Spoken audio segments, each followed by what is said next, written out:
Hi everyone, it's Karen Sparks with Movement Art and Soul, and I'm a therapist, an artist, and a movement artist.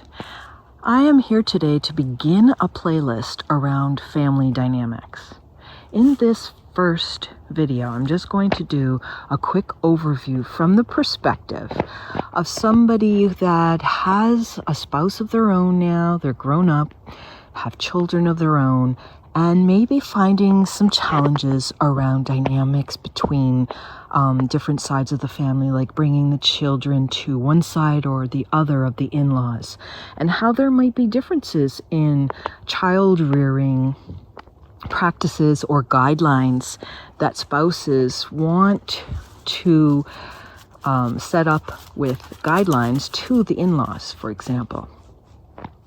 So the first thing that I want to mention is that having been a therapist for over 25 years now, what I see most of all in my work with people is relationship issues. So relationship sometimes with ourselves, with our partner, so our significant other, and then our family of origin, and then extended families. So this can also be work-related issues, organizational groups, friends, circles, etc. So relationship dynamics, and that is huge. So the first thing I want to say is that if you're having difficulties with setting up guidelines, now that you have a spouse and you have children, and there are some problems arising from communication around how to do things, the first thing to remember is that what counts most is what is going on with the children.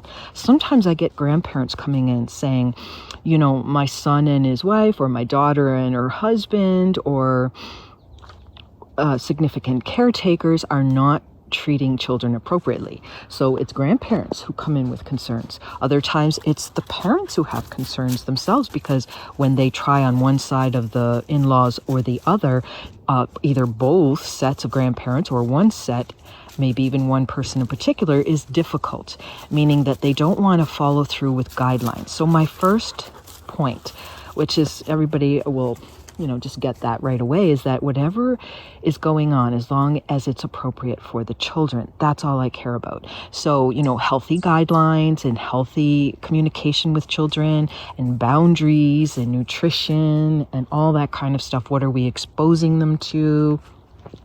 All of these things are important.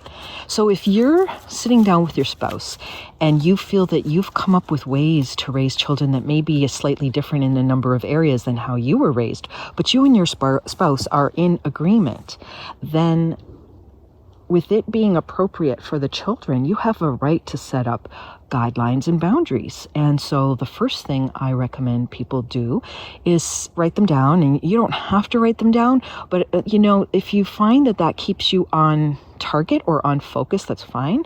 You don't have to write them down if you're speaking right off the cuff and you know exactly what you want to say. So you sit with your parents and you explain the situation and you set your guidelines and you say, I was wondering if you could be in agreement with this. I'd like to do this with our children because of this. This is how we feel. This is what we want to do. And we'd like your cooperation, and we'd all want to get along. And this is an extended family now. And so, we may have some different ideas than how you raised us or me. Right? If it's just you talking to them and not your siblings with you. So that's the first thing I recommend. Know exactly what it is that you're looking to gain some help with. I have to call my dog, pardon me. Tanner? So I would suggest you do this exercise, okay? Pause this or rewind. I want you to write down on paper exactly what it is you're having issue with. So we're doing this for people that are having issues with one set of in-laws or both, or one person with the children, okay? Write down what are the issues. Then I want you to write down what is it that you seek to have an agreement with. What are your guidelines? What is it you'd like to see happen?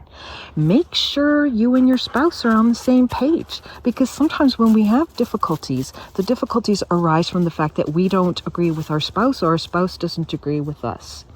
In that case, then you need to sit with your spouse and do this. this and give evidence for what it is that you seek to do a guideline for. For example, one spouse may not be aware that there's research that shows that, sugar with children affects their behavior. It's also not good for their bodies, and it creates all kinds of other issues. It could be other kinds of things like creating boundaries with children, how to communicate with them.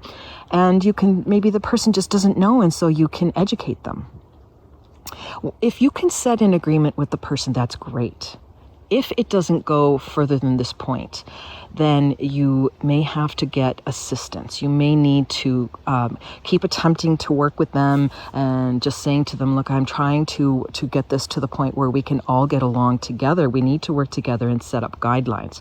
But if you get stuck there and you know what you're asking for is reasonable, appropriate, and particularly beneficial to the children, then you have a right to hold your ground. So if you and your spouse agree, that's really great. If you don't, you have to start there. Once you and your spouse have agreement, you need to work with the in-laws or whoever is caretaking your children, whoever.